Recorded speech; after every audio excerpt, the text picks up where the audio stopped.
Hey everybody, and welcome to another electric van man review, this time of the Renault Master eTech. Now this is a brand new electric van coming to the market, and it is an award-winning van. This, my friends, is the International Van of the Year, not Year of the Van. Every year is the Year of the Van. International Van of the Year. So it's got some expectations to live up to. Let's see if it does. And before we go any further, please, if you love electric vans or you're even curious about them, please like, please subscribe, and let's get into lots of information about electric vans so you can make informed choices. So the Renault Master eTech has got lots to live up to. But starting with the looks, I'm really liking this front end. It makes me smile every time I see it. You know why? Because I think this little bit here is all about a big Garfield grin. And I just smile every time I see it. It looks really good. But it's really a strong and imposing presence. It looks really kind of blunt at the front end. But I'm promised that a focus of aerodynamics is all over this vehicle, and that is how they achieve what they say is class-leading efficiency for a large van. Couple of practical points, because you know how I love to be practical. Well, one of my favorite little things is here, right down here at the front, which is this step, which allows us to get up and clean our windscreen should the need arise. I like this chrome bar that runs across the middle.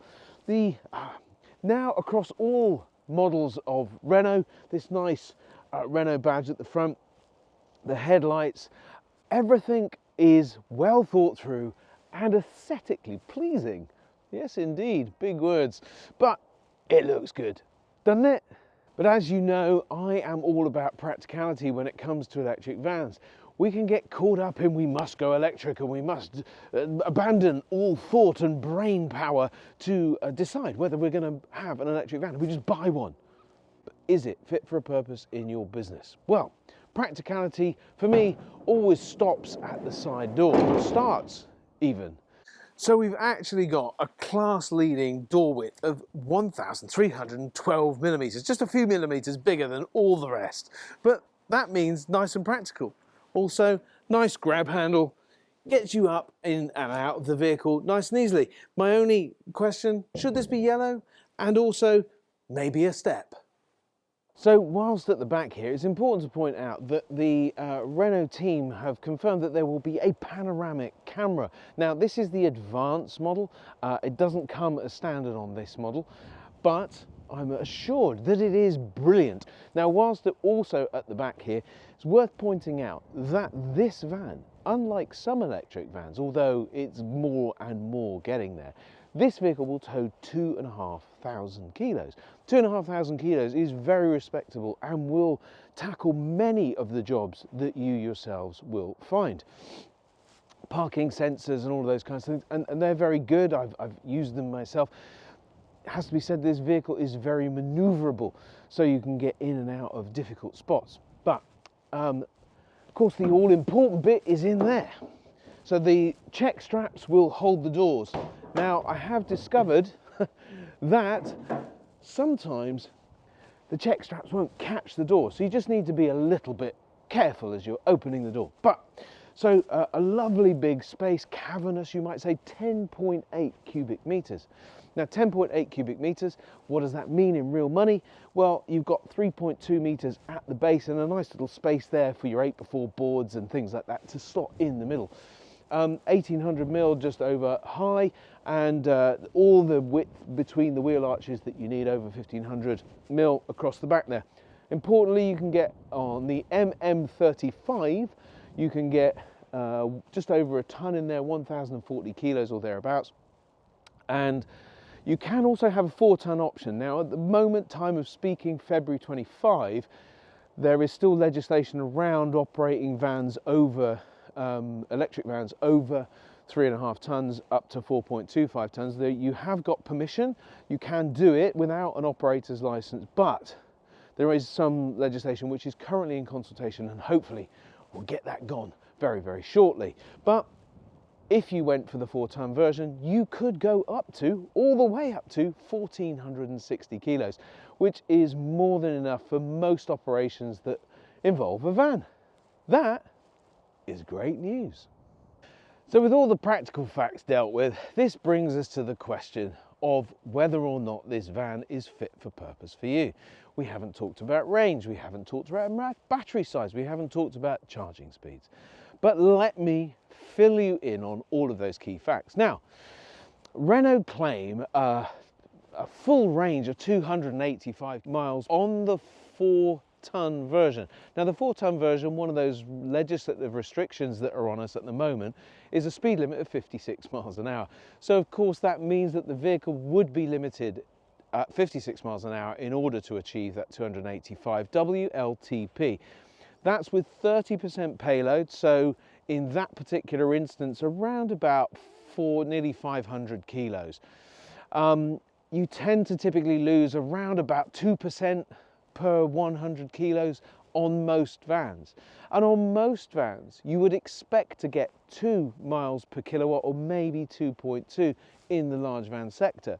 Now, of course, Renault are claiming a much greater efficiency due to the aerodynamics of the van and all of these elements. Now, my experience says that there is a variation, and WLTP doesn't always give us what we expect. They also have another number of 255 for the 3.5-ton version, which sort of goes obviously a little bit faster, so considering up to 70 miles an hour. So there's a few factors in there. I think realistically you're going to get somewhere between 200 and maybe 220, 230, and in the summer it will make a difference. It's a little cold right now. My hands very cold, yes, absolutely, and I'm needing to keep them warm. But it's completely irrelevant, I know. But what about charging? So I came to charge the Renault Master here at Checkley Wood. Checkley Wood for two reasons. First of all, as you can see, there is renewable power coming into this site. I don't know if it's directly wired yet, but it will be shortly. I'm seeing lots of work going on even as we speak. So this wind power, even on a misty day like today, still generating energy, is going to be dropping into these chargers and this vehicle, which is great news. Great news for the environment, but also great news for the price. Yes, 39 pence. So if you're near the environment of Leighton Buzzard, Dunstable, Milton Keynes is not too far away, you can get charging for 39 pence per kilowatt hour, which was a lot better than many of the others out there. But anyway, back to the vehicle. What can this vehicle take in terms of charging speed? Well, in its premium window, or the peak window I should say, it will achieve 130 kilowatt DC charging. And what that means is in the sort of 15 to 80% range, it will take around about 38 minutes, adding about 142 miles in that sort of time on the WLTP number, and we'll maybe already know about the WLTP number, we'll come on to that. And also it has 22 kilowatt AC charging, so if you're at a depot, a workplace where you have three-phase electricity, you could get 22 kilowatts depending on the charger into the vehicle. So all of these things are really good for both the user but also for the environment. It's a blooming winner. I do think, however, that 130 kilowatts is going to seem slow in due course. I think time will mean that we'll see faster and faster charging on these vehicles, because productivity is everything, and the quicker that we can get them back on the road, the better it is for all of us. And this is really important. Obviously you have the charging here at the front. It's not at the very front, and I think that that's a good thing. Putting it on the front puts it at risk of getting damaged in frontal impacts and stuff like that. Being at the front, it does mean you have to pull up to the charger and then reverse out. With that camera at the back, I think that's going to make a good difference and hopefully allow you to reverse out without those considerations. All of these things make for a very good van. What about inside? Well, first of all, being inside, it's actually a lot warmer. Phew! But it's a really nice cab area. I found it very car-like. The seating is really good, nice and firm. This again model doesn't have it, but there will be lumbar support and multi ways to move and get sorted. In terms of cabin space, you've got cup holders where you would expect to have cup holders, and you've got lots of cubbies and bins and bits over the top here, and of course plenty of storage in the van. There's a nice touch screen there, very adaptable, and use your phone with it. But also you can access Google, so you can sign into your own personal Google account. It'll set the home for you and also give you other notifications, I'm sure calendars and things like that. The important thing about charging is there are time of use tariffs which enable you to really reduce the cost of your energy if you charge at the right time. It might be an off-peak time in your business, or it might be off-peak times at home, which can be incredibly cheap, as low as 7p per kilowatt hour. Well, and that is good, let me tell you. That means that you're filling the van up with 87 kilowatt hours for 7, 8, 7, 9s are 63, about £6. So that's pretty good. At least 200 miles, and maybe a little bit more if it's summer and you're driving carefully and all of that good stuff. That's good value. And talking of value, we'll come on to price in a minute, because that is particularly impressive. And there you have it, £37,500. That's cheaper than all of the vans in its sector and many of the vans in the sector below. This is an impressively priced vehicle, and certainly going to make it so much more affordable to go electric. So that has been a little walk around of the Renault Master. So it is great value. The total cost of ownership is really effective. It's got payload, it's got range, it's got charging speed, it's got space, and it's got equipment and comfort and looks. Kind of like me. I know. It's got to be on the shopping list, I think. As an electric van, I mean, or just as a van, because it covers all of the boxes, ticks so many of the boxes. Whether you're a small business or a large business, the Renault Master certainly gives you some options, especially when you consider that when you compare ICE, internal combustion engine, and electric vehicle, this vehicle is cheaper.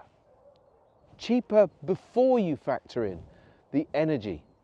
So if you go to Renault Contract Hire, you will find that the lease costs are less than their diesel counterparts. And that has to be great news. So, well done Renault for making a van that is not only International Van of the Year and has a lot going for it, but they're also making it cheaper. Have a great day, everybody. And don't forget, like and subscribe.